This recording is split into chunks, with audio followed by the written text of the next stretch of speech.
You know Graybar for electrical parts, but there's one more thing you may not be thinking of us for that can help maximize your next project's total value. Our pre-project planning services are designed to help you win the bid, save on labor costs, and keep your installers productive across your entire build. The sooner you call us, the better. Because when we're there from the beginning, we can anticipate your needs and help you solve problems before they become problems. Yep, Graybar does that.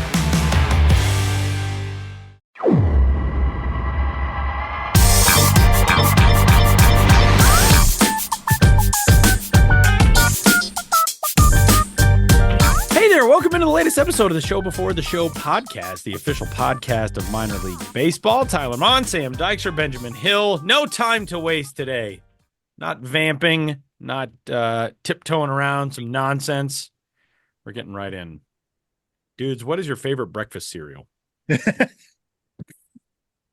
me give that a 15-minute ponder. I don't know why that was. Before I just say Reese's Puffs, because I want to be a kid again.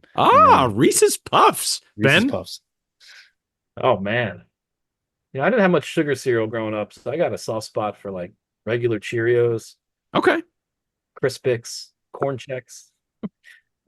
Keeping it simple. Can I just say though, like healthy. as I've aged, Raisin Bran tastes amazing. Dude, I will say I'm a fan of some Raisin Bran. I actually just had a conversation yesterday with our friend and yours, Josh Jackson. Josh was like, when Ella, his wife, is like, when Ella's out of town, there's like a non-zero chance that I'll just eat Raisin Bran for every single meal.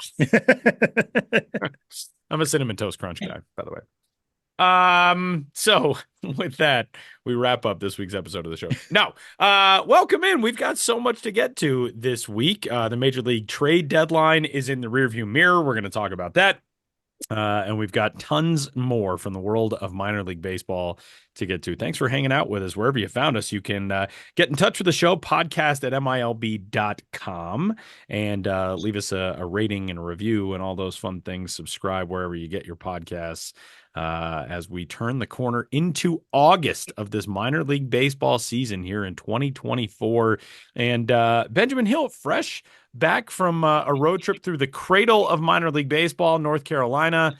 Ben, when you got to Kinston, you sent me a picture from Granger Stadium that made my heart swell 10 sizes. But there is not much cooler than being able to check out a whole bunch of ballparks in North Carolina in July. How was the trip? Yeah, man, I tell anyone who listens that the best state in our great nation for minor league baseball is North Carolina. Not just minor league baseball, capital M minor league baseball, but summer collegiate, independent. There are more options and a greater diversity of options in that state than anywhere else. So was happy to get back to North Carolina. And yeah, Tyler, like you mentioned, started in Kinston, North Carolina, home of the Down East Wood Ducks, Rangers affiliate in their final season at a ballpark built in 1949. So, 75 years old. We've in my career, in our time covering baseball, we've seen baseball leave Kinston when the Kinston Indians left after the 2011 season. It came back in 2017 in the form of the Down East Wood Ducks. But after this season, it is done for good because this ballpark has a lot of charm. But given the market and the ballpark and current minor league baseball facility standards, I don't see how affiliated ball would ever return. So the future of this ballpark is up in the air. The team itself, as we talked about last week, the Down East Wood Ducks are moving to Spartanburg and becoming the Hub City Spartanburgers next year. They'll go up one level to the South Atlantic League and High A, while the Hickory Crawdads go one level below to the Carolina League. But that's neither here nor there right now. Kinston, again, Tyler, as just a classic ballpark in a residential area. I'm looking at my pictures right now. This little white, old, kind of shotgun style, not quite a shack, but a small house right across the street from the ballpark, which kind of speaks that you're in a small town, right in a residential area. The ballpark, they've added a real nice right field group area, party deck, elevated view, and there's room to move on the concourse down the baselines. But at its core, this ballpark is just classic. A grandstand and a covered grandstand, and you watch baseball. And, we're all going to miss it when it's gone from the affiliated landscape. A lot of history there. So it's good to be there, talk to their GM, John Clemens, for a bit about, the difficulty of this season and saying goodbye and the bittersweet nature of this whole thing. Of course, did some food stuff. My designated eaters, I didn't have designated eaters in Kinston, but it was a couple who were going, Matt and Brittany, who were going to be getting married on the field the next day. So it was like good little minor league baseball story there. Hammed it up with Dude, the duck, the mascot. That's DEWD. His name is an acronym for Down East Wood Duck. And yeah, the whole Down East thing, they don't play in the Down East region of Carolina. And in talking to John Clemens, the GM, he said one of the thoughts, though, is it's not just referencing the Down East portion of North Carolina in order to kind of expand their market. It's also saying like they're representing down east of Raleigh, so however you want to look at it. But Kinston itself, I don't know the population. I don't think there's many more than 20,000 people in that town, so it's a pretty low key environment. Got a couple meals at King's when I was there, famous barbecue spot with the vinegar based North Carolina barbecue. So good to be back. I don't know when I'll be back, but like I said, I hope we've got summer collegiate or something coming into that ballpark.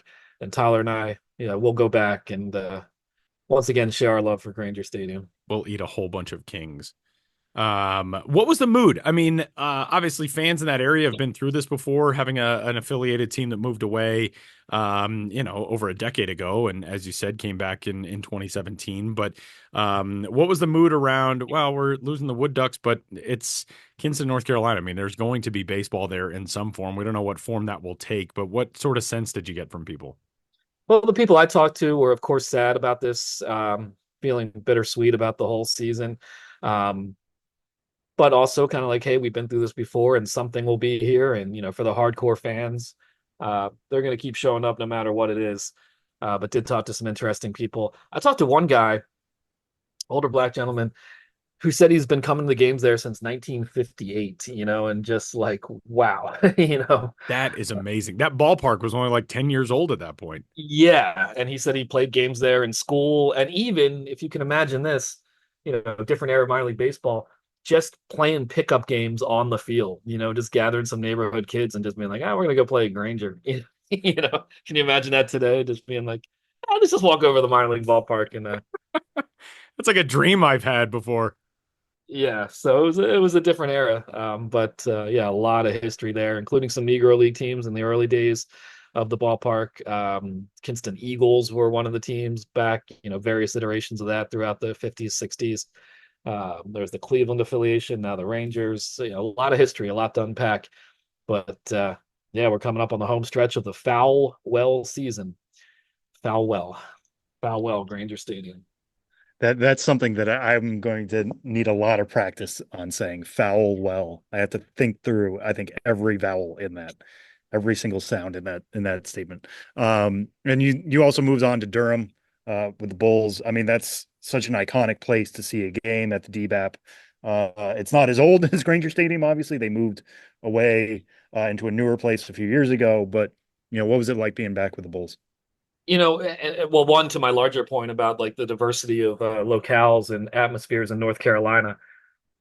Case in point, right there, going from Granger Stadium to Durham Bulls Athletic Park, right there in Durham, even more built up around that area, the quote unquote tobacco district than it had been since the last time I was there.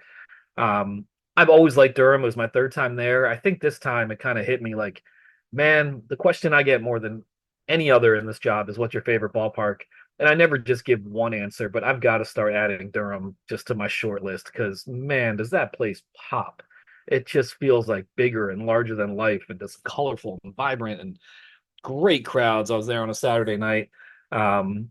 Just like, wow, this is like basically in a lot of ways, the premier franchise in all of minor league baseball, just in terms of the history of the franchise, of course, the pop culture time with the movie that really changed the team's fortunes and helped precipitate their move from the Carolina League to AAA and get that new ballpark built. I can't believe that this ballpark, the DBAP, is almost 30 years old or is 30 years old. It does not seem that old. It's still No, it looks and feels fresh when you were there. Yeah, absolutely. But one thing I got to do when I was there through all the high tech stuff, and they even have like some ribbon boards or scoreboards on buildings around the ballpark. This is a ballpark that is really cutting edge in a lot of ways, but they still have a manual scoreboard. So I spent a couple innings back, at the manual scoreboard. in these like in the guts of the stadium behind the outfield, and that was a cool experience. Talked to a guy named Chris Ivy out there who's been doing that job pretty much for the entirety of the ballpark's existence. So that's a cool old school feature. I'll save this story for later because we're already got a lot to talk about, but had by far the most dramatic designated eater session of my life with a lot of ups and downs and twists and turns. So I'll preview that story for some other time. But more drama in a minor league game than I'm used to on my road trips, where usually there's no drama at all in terms of who I'm interacting with and what I'm doing. The only drama is me, mitigating my own anxieties and concerns that I'm not doing my job properly. But yeah, funny little designated eater interlude. But then fireworks after the game, and just thinking they're in the dugout watching the fireworks with the longtime team president Mike Burling, all these players, wives, girlfriends, kids in the dugout as well. The fireworks being right on the field, almost you could kind of feel the heat from it. Just thinking like, man, this place is just killing it. And then if you walk into the team store at any time, just packed all the time. Talking to their merchandise director Brian Wilson, like they just sell so much, and that brand is so popular, of course, locally, but nationally and internationally. So really cool to see, in a lot of ways, minor league baseball at its highest level, not just being AAA, but also just being how a franchise operates and the buy-in from the fan base and like a really vibrant time. So yeah, get to a Durham Bulls game if you haven't been. I shouldn't have let 8 years go by, but that's what happens in this job. It really is as cool of a place as you'll find in not just minor league baseball, but in baseball as a whole. You also got to hit Greensboro. We, of course, talked about the Grasshoppers' new visual identity earlier this season. So obviously a little bit different looking ballpark these days with new logos and everything else. Greensboro is great, and that's an area I know they've been building up around the ballpark over the last 10 years or so. Take us through the trip to see the Grasshoppers. Yeah, it was a Sunday afternoon, so it was more low key. Coming from Durham on a Saturday night to Greensboro on a kind of hot, little bit sleepy afternoon was definitely a shift in environment, but certainly some overlap there. Another downtown ballpark, again, even more built up from the last time I went there. When I got to the ballpark, there's this big brick exterior, so I see that, but I'm like, wait, last time I went here, I remember like a big grassy area and an entrance and some like a mascot statue and statues of their iconic ball dogs.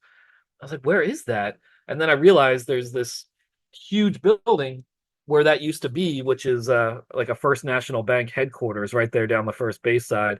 So I think that got rid of that larger kind of entranceway that used to be there. There are ballpark apartments now in the outfield, so that's always cool to see. Every time I've been to a ballpark with ballpark apartments that have views of the field, I always expect there to be just tons of people on the porches, and there usually aren't. And I'm like, why do you live here and you're not just out on the porch watching the game? But I don't know. But it was really cool to see uh yeah, the opportunity to live with a back porch that has a minor league ball game view. I think is really cool. Tyler, like you mentioned, yeah, new identity, or not new identity, but new branding this year, so it seemed fresh on that point.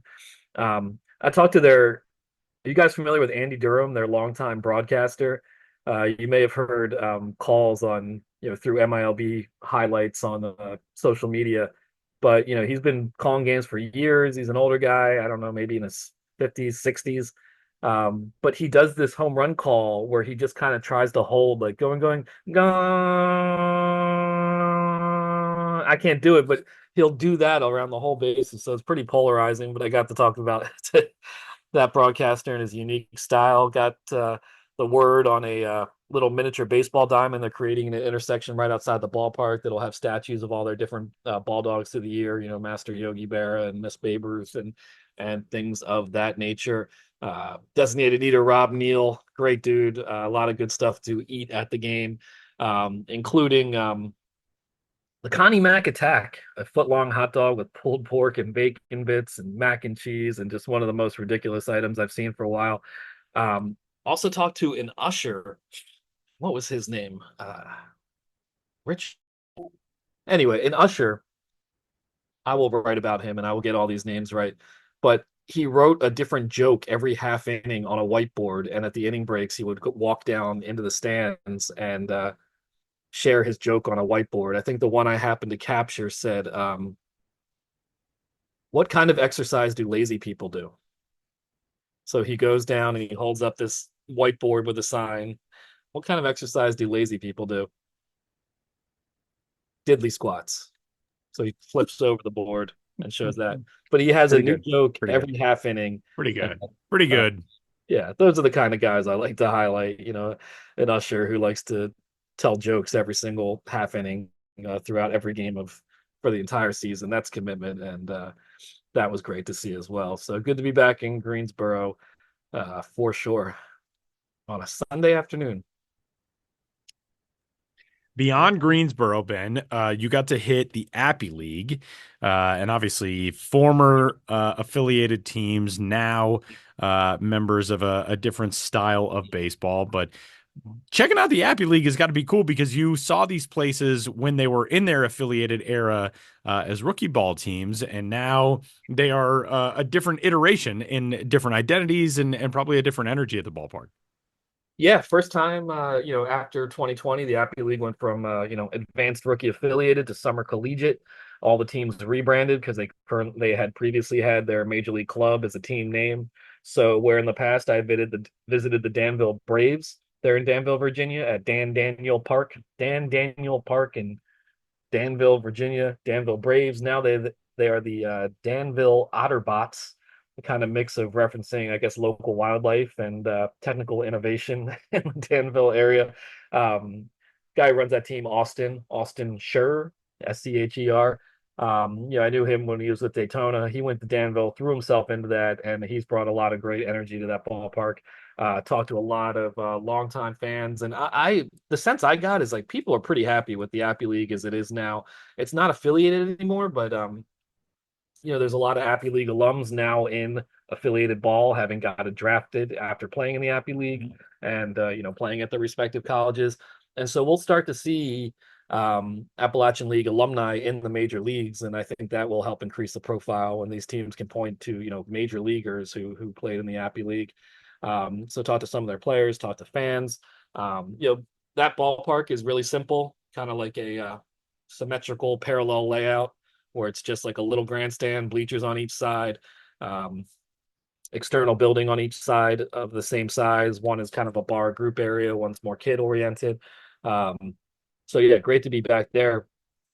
And then, keeping with the league, went back into North Carolina, saw the Burlington Sock Puppets on a Tuesday night, and it was their last regular season home game of the season. I was expecting it to be fairly low key. There was no ballpark I went to that was more filled in terms of like percentage. It wasn't the biggest crowd because that's a small ballpark, but just they had a huge walk up, and it was just a huge crowd, vibrant. It just felt so alive there. So it was really cool to see how embraced the sock puppets were by the people of Burlington. There's an irony that sometimes that hurts my coverage because when things are a little more low key at a ballpark, it's easier for me to talk to people, get leads on who else to talk to, kind of wander around. But this place was just hopping, just so it was a little hard to do some of my usual things. But spent some time on the roof. It's got one of those old school press boxes up on the roof where you take a really steep ladder to the roof. So the great views up there. They had a guy there I talked to. I don't even know his real name. I think I have it written down somewhere, but he's Whiff. And if you look at him, he looks kind of like Max Patkin, the original clown prince of baseball, or one of the most iconic clown princes of baseball. He calls himself the pirate prince of baseball, and does in-game stuff throughout the game, and real loose and limber and physical pantomime. But he's also a fire breather, a legit fire breather. And so prior to the post-game fireworks, he did a really well orchestrated fire breathing show on the field. And that's just situations like that is where I feel really good about my job and being on the road, just sitting on a Appy League field, watching a fire breather before some fireworks and being like, all is right with the world right now. So yeah, great energy in Burlington. And yeah, really nice to see how successful that's been. And great to be back in the Appy League. And I hope to keep doing it. I hope to get back in the Appy League and kind of expand my realm to the extent I can, kind of making that aspect up as I go along. Of course, the main goal here is covering affiliated minor league baseball. That's our focus. But anytime we can dip our toes in the water elsewhere, I'm very happy to, for sure. Yeah, and just to pick up what you were talking about there in terms of the Appy League becoming more high profile. I mean, Jordan Leisure with the Chicago White Sox made the opening day roster, becoming the first Appy Leaguer to make the major. So we're already Okay, seeing yeah, that we bear got fruit. one. Yeah, Yeah, we got one. they Yeah. already got one. And Kalen Culpepper of Kansas State, an Appy League alum, was drafted in the first round earlier in July. I was going to say this month, but now we're in August. But still, so now they've got a first rounder. They've got a major leaguer. I saw Brody Johnston play there at the Appy League All-Star game. He looks like a future first rounder. The profile of the place, everybody I talked to, from my experiences, it's becoming a bigger deal, and it's cool to see that they're getting the crowds to reflect that. Yeah, absolutely. My small sample size, both the number of teams and amount of time I spent with the team, small sample size, but I got the sense that the Appy League is doing well and its future is bright, both on an on-field level as well as a fan experience level. So I hope I'm not extrapolating too much in saying that, but yeah, good first impression in this newer era of the Appy League, and what a great environment. Go visit the Appy League if you have any chance to do so, especially because those teams are so close together. You can get a road trip together with fairly minimal travel. I've mentioned this before, but the first time I visited the Appy League in 2016, I stayed in Johnson City for 5 nights because that entire Western Division is so close to each other. Mm. Every team's within an hour, so really great chance to explore smaller town America baseball through the Appy League. Uh, that's the end of my public service announcement. We'll cut the promo for the Appy League using that, I think. Yeah. And then finally, Ben, you got back to Winston-Salem for the first time. And how long has it been? 13 years or something Yeah, like that? the one and only time I went to a Truist Stadium, home of the Winston-Salem Dash. There's so many Truists. I think they play in the stadium name. The first time I went there, well, when it was BB&T ballpark, that doesn't really matter, but it was 2011, and I've been back to North Carolina multiple times and was never avoiding the Dash, but just the way things worked out on the schedule had not made it back. So they had the distinction of any active team with the longest gap. So this trip, my two primary goals with the itinerary were to see Kinston in the final season and finally make it back to Winston-Salem. It worked out that, that was a Wednesday, so a more lower key day for them, but Brian DeAngelis, who used to be with the Lehigh Valley Iron Pigs, he's the team president, GM there. I think he's doing a great job running that franchise with a lot of creativity. They got a lot of alternate identities. They have a chicken. They have one of their alternate identities, which we talked about on the show, is the Hype Hens, which kind of sounds like hyphens because Winston-Salem Dash and all that. The Dash is actually a hyphen, but they have the Hype Hens, a chicken-based identity, and they have a really nicely constructed chicken coop and chickens living at the ballpark. So I talked to Amber, who does stadium operations for them, and who is their kind of de facto chicken tender, as they say. It was pretty cool to see some live chickens at the ballpark and one of those little quirks. Their food was just out of control, and it was one of those situations. Sometimes when I'm covering food, my designated eater, we just wander around, pick a couple things. It takes 2 innings, whatever.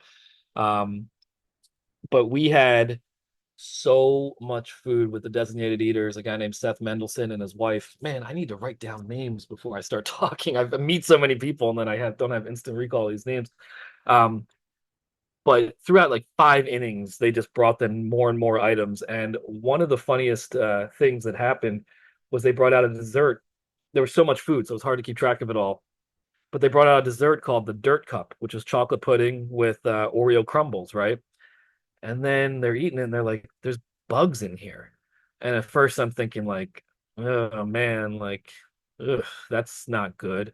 And then they're digging around, there's more and more bugs. And I'm like, what is going on here? And then it's the realization that the bugs are there on purpose. They were like freeze-dried, crispy, like grasshoppers, added It's for like, dirt. yeah, exactly, added for crunch. And it was part of the actual thing.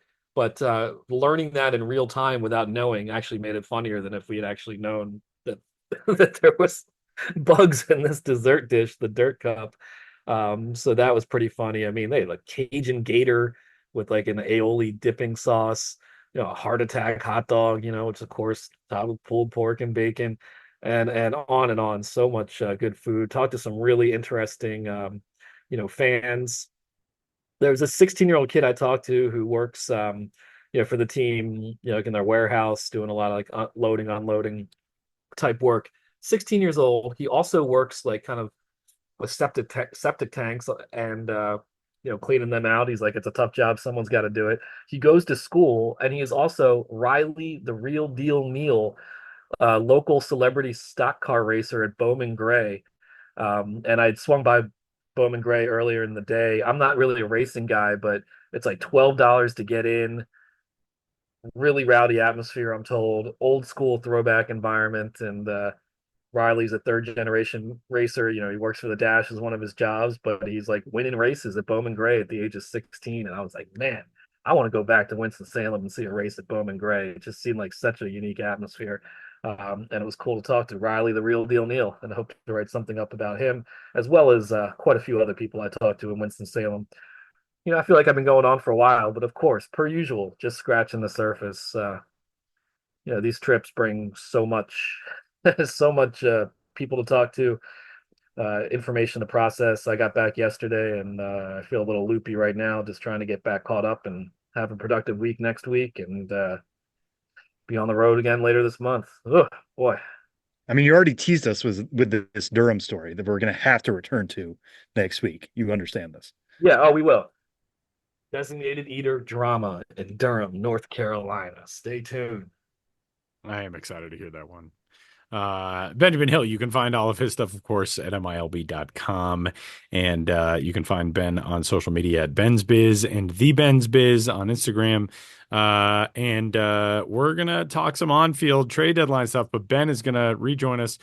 He's going to go study all of the dudes in baseball history, because Name That Dude will wrap this up. So Ben's going to get on the dude studying train, and we'll catch him at the end.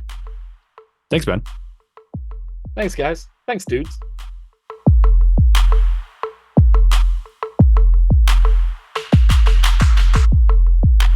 Well, the trade deadline, as noted, is now in the books for the 2024 season, and maybe not the most earth-shattering, ground-shaking trade deadline that we've ever seen, but we did see a lot of prospects trading places, and we are going to discuss those prospects with our very own Sam Dykstra. Sam, I know the morning of the trade deadline, you posted on Instagram your big Dunkin' coffee. It doesn't seem like it was probably as insane of a day as it could have been for you guys by any stretch. I mean, you know, we didn't see Tarek Skubal make a move. We didn't see some of the big names that we talked about going into the deadline. We did not see get moved, but there were still some top notable prospects who made their way into and moved along in their professional careers. Were there any things that stood out as like a theme for this year? I mean, I know it seems like some teams really overpaid for some talent, but there was not a lot that you really shook your head at and thought like, man, this team is shipping this dude out in exchange for this guy. There weren't a whole lot of those shocking deals. Is there anything that seemed like a theme this year?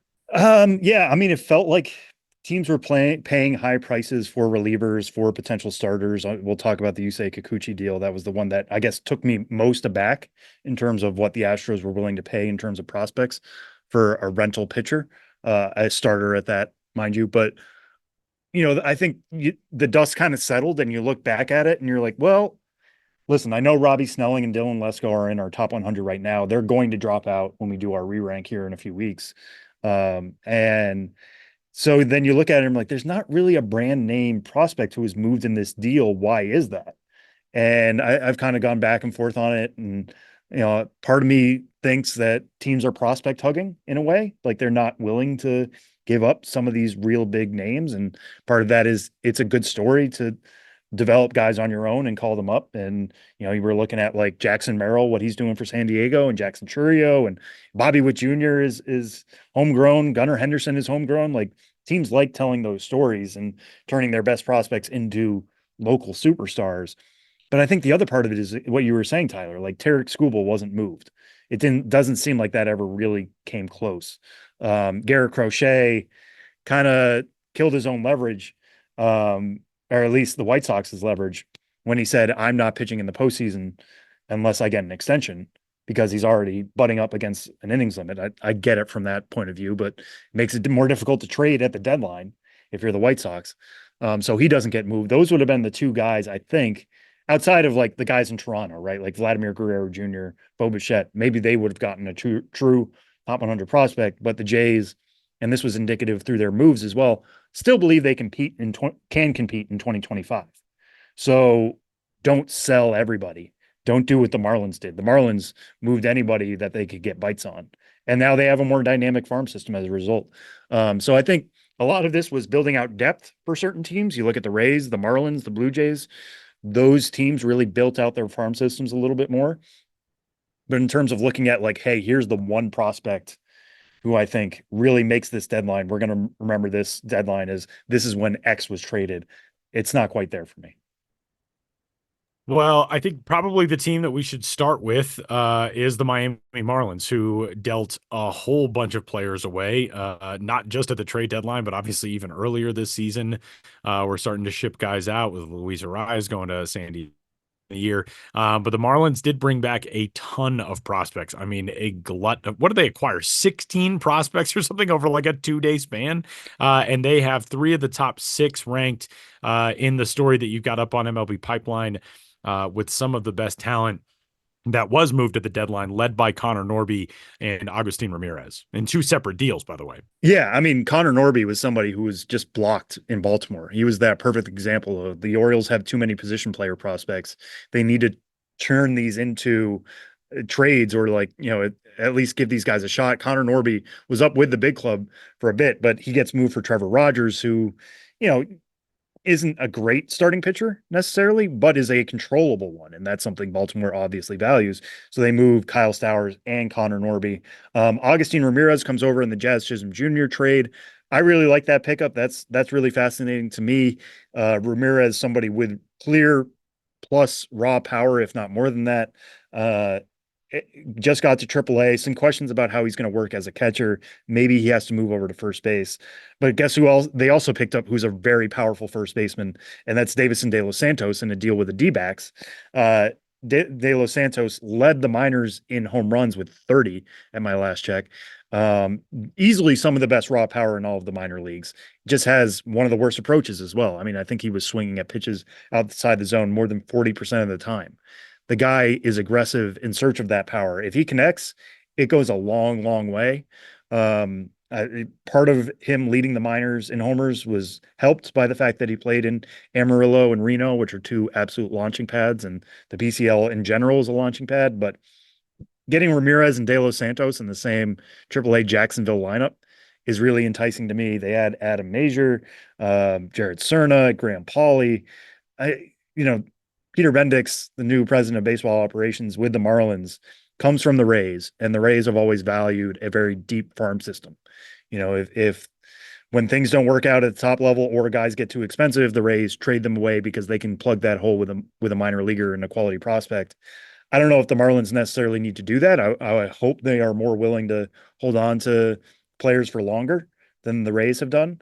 But they're building up the farm system to have that type of conveyor belt of talent.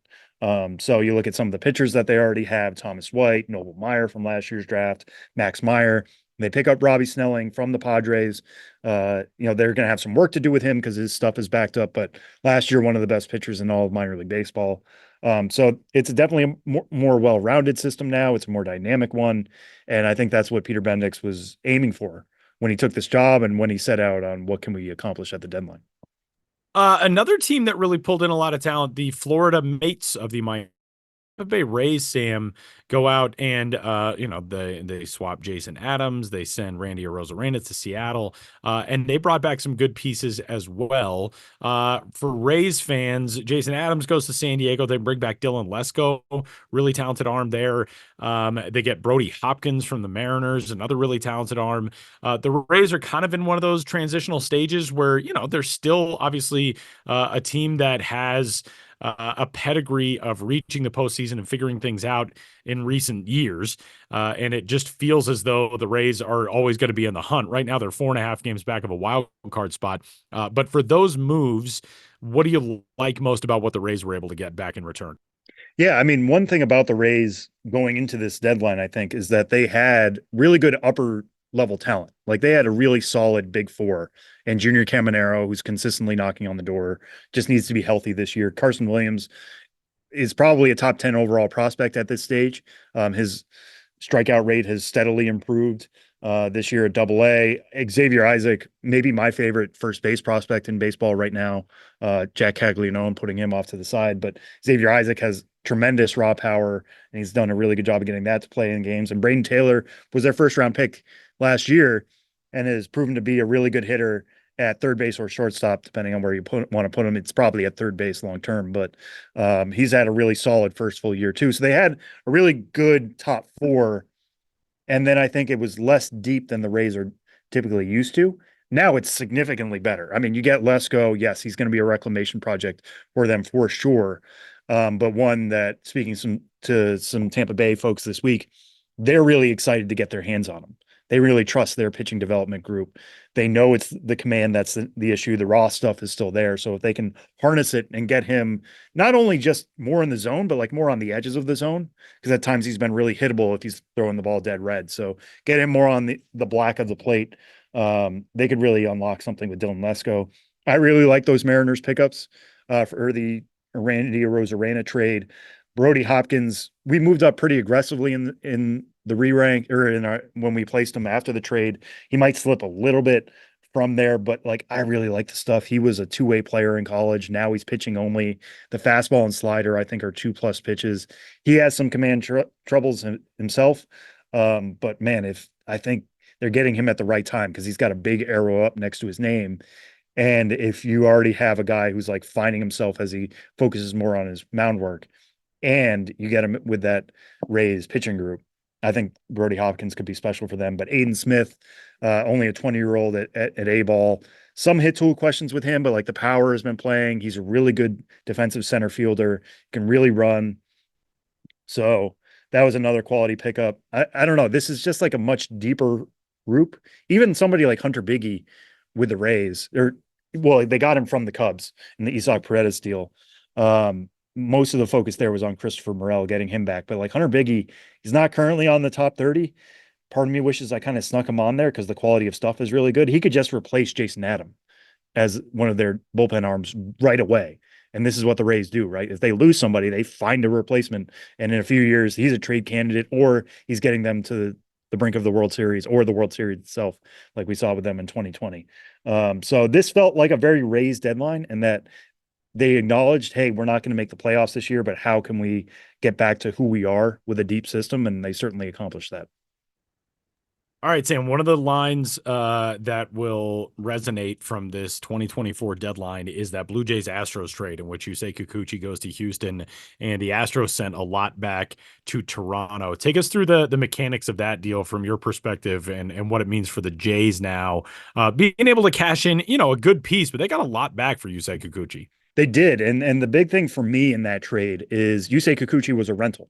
So they weren't going to get anything for him if they lost him in the offseason.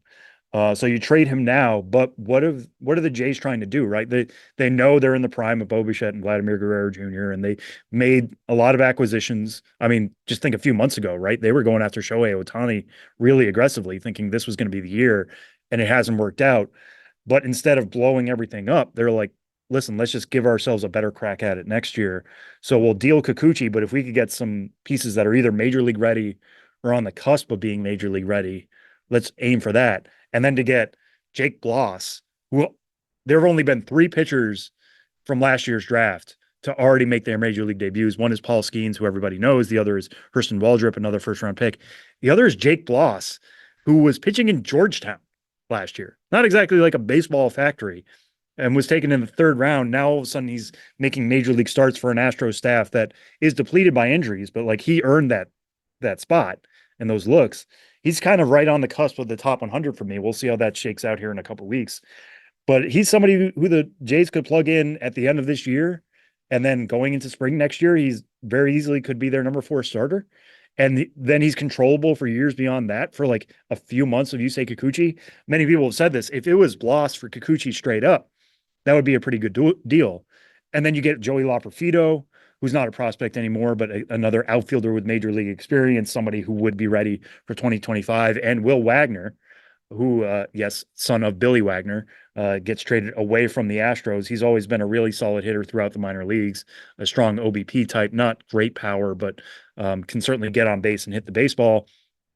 And as a utility infielder type, he could be on their bench this time next year, kind of in that Spencer Horwitz role. The Jays keep on trucking. yes, they made some other deals that I think are more for bench pieces. I do like Jonathan Clase, who they got for a reliever from the Mariners, but I think a lot of what the Jays were doing were trying to make sure, yes, let's deepen our farm system a little bit, but let's get guys who are going to help us try to get back into playoff contention next year. And it was pretty solid from that perspective.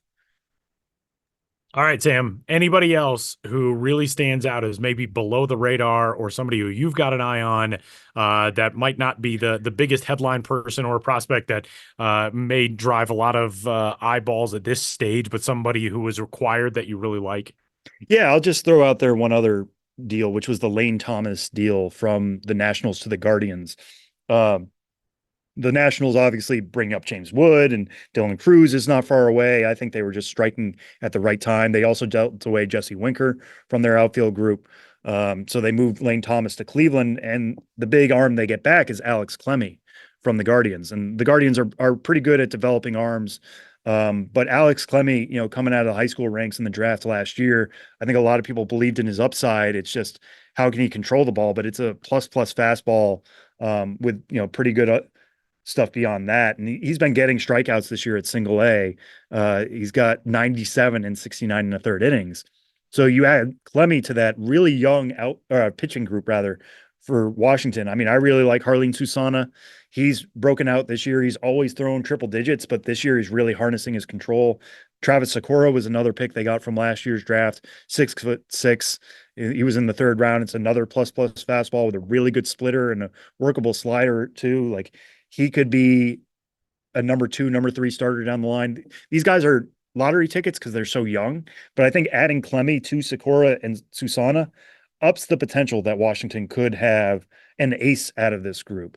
And that's huge for a team that's clearly in a rebuilding mode and pouring so much focus in the farm system. But adding Clemmie for this is, just another piece. And I think the Nats system right now, Wood will graduate in a few weeks, but this is kind of what they were hoping to build at some point. So adding somebody of Clemmie's caliber was a huge get for Washington. Great stuff on the 2024 trade deadline from the legend himself, Sam Dykstra. And Josh Jackson, another legend, stops by with Goes to the Minors. Then we're back to wrap up the rest of the show on the other side.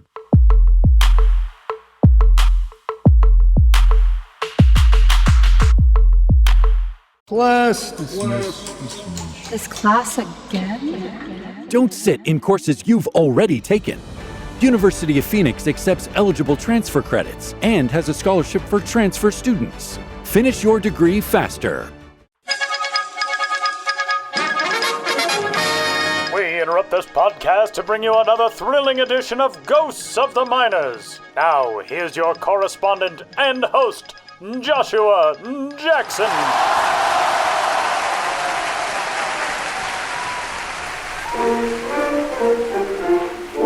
Welcome back to Ghosts of the Miners, in which all of you out there in Radio Land must identify the legitimate historical ball club or player hiding amidst the fraudulent pair.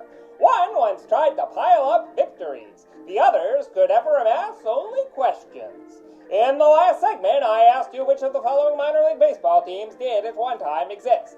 A. The Tullamore Clovers. B. The Reedsville Luckies. C. The Mississippi Queen Aces.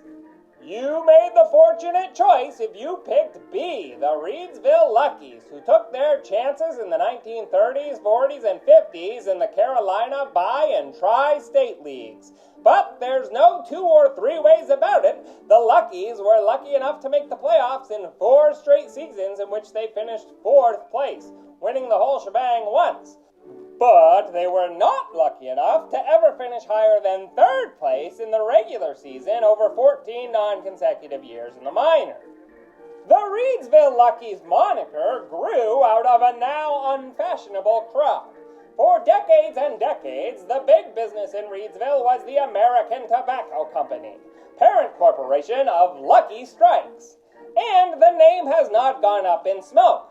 It lives on today in the form of a summer collegiate team in the Old North State League. Baseball's very first Luckies were not. Nothing at all went right for the 1935 team of the Bi-State League, That club opened the year managed by outfielder Glenn Pick Biggerstaff, but it seems old Glenn should have picked a bigger staff to support him, as he was replaced at the helm midstream by L.J. Perry. And not even that prevented the inaugural Reedsville Nine from finishing 8th out of 8 with an unsightly 39-75 record.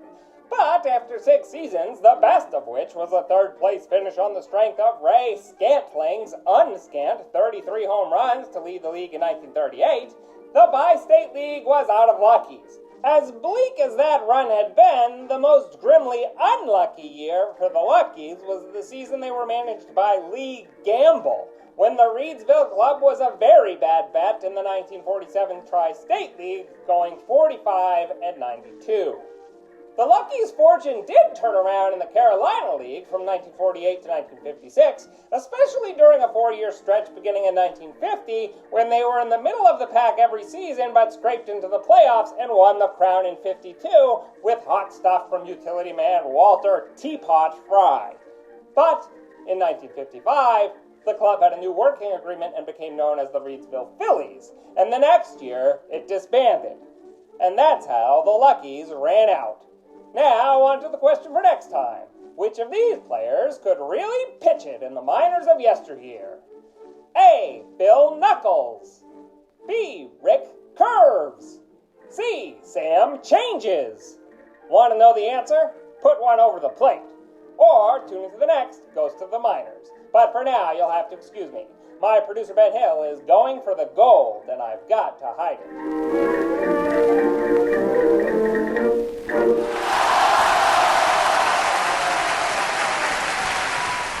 Big thanks to Josh Jackson for swinging by as, the crowd just goes crazy for Josh week after week. I know they always sound similar, but the tens of thousands of unique audience members every week for Ghost of the Minors, it's really quite remarkable and how much they love him. And we love him as well. So big thanks to Josh for stopping by.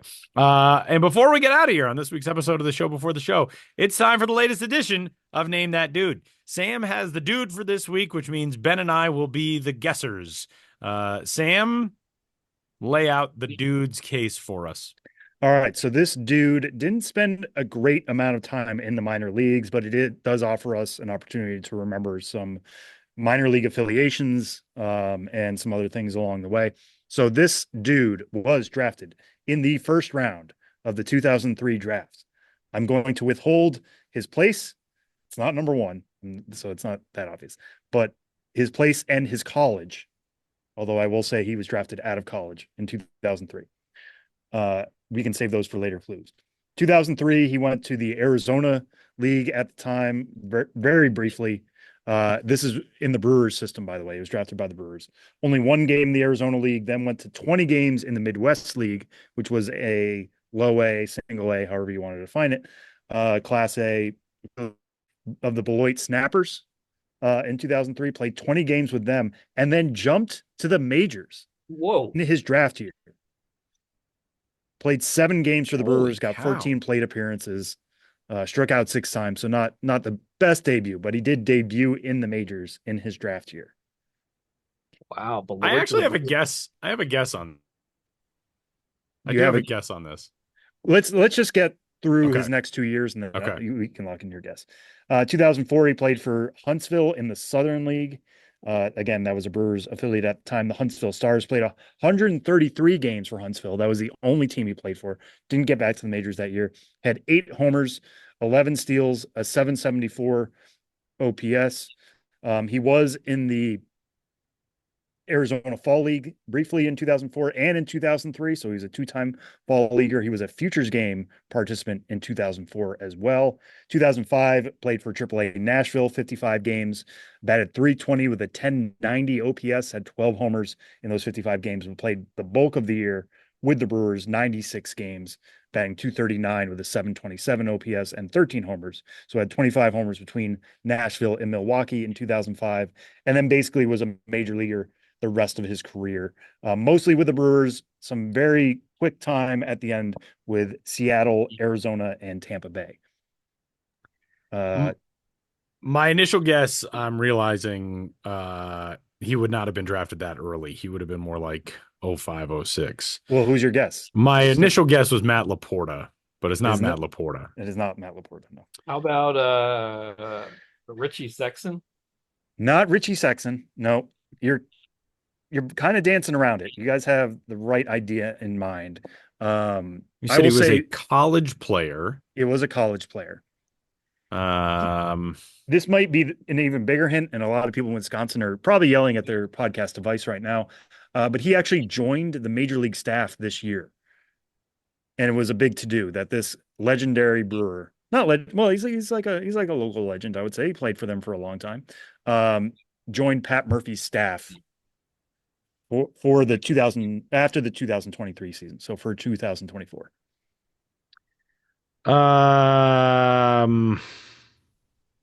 Man. Yeah, I'm trying to think of What's his name? Hall? Bill. It's Bill not Bill Hall? Hall. Okay. Not Bill Hall. No. One guess for Bill Hall, but Bill Hall and this guy actually share the position. I think I have a guess because I was recently reading about this dude when I did the Andre Dawson Classic. Is it Ricky Weeks? It is Ricky Weeks. Ricky Weeks. Ricky Honestly, Weeks, one of the that is why all-time greatest college baseball hitters, a Golden Spikes Award winner. He batted. What did Ricky Weeks bat in college? I think his career average in college was like 419 or something absolutely preposterous. Yeah, this is Ricky one of the Weeks, reasons why I withheld. Yeah, his draft position and his school. He went to Southern, and Ricky Weeks made the jump to the big leagues in his professional debut. That is insane. Yep. Holy cow. Yeah, Ricky Weeks. Wow. Ricky Weeks, 41 years old now. Let's see if there is. So he was the 2003 Golden Spikes Award winner because in 03, he batted 479 and he finished his career with a 465 college batting average. I thought I was joking when I was like, 416, 465. In college, he went 254 for 546 and won the Golden Spikes Award in 2003. Also the Dick Hauser Trophy in 2003. That is insane. Is that off of Wikipedia? It is. It is. It sure is. Ricky Weeks was a fun player. I liked Ricky Weeks. He was. He very much was. And I don't know why he came to mind exactly for this week, but no, a fun one to revisit. And exactly. I love when guys stick around. And, like everybody in Milwaukee has fond memories of Ricky Weeks. And now for him to be so close to that team and teach those guys, they're having a good season. I think about like Jackson Churio spending his rookie year there, getting to learn from Ricky Weeks and somebody who's been through that environment is perfect fit. Yeah. Wow. 754 plate appearances in 2010. It's hard to come up to the plate that many times. Yeah.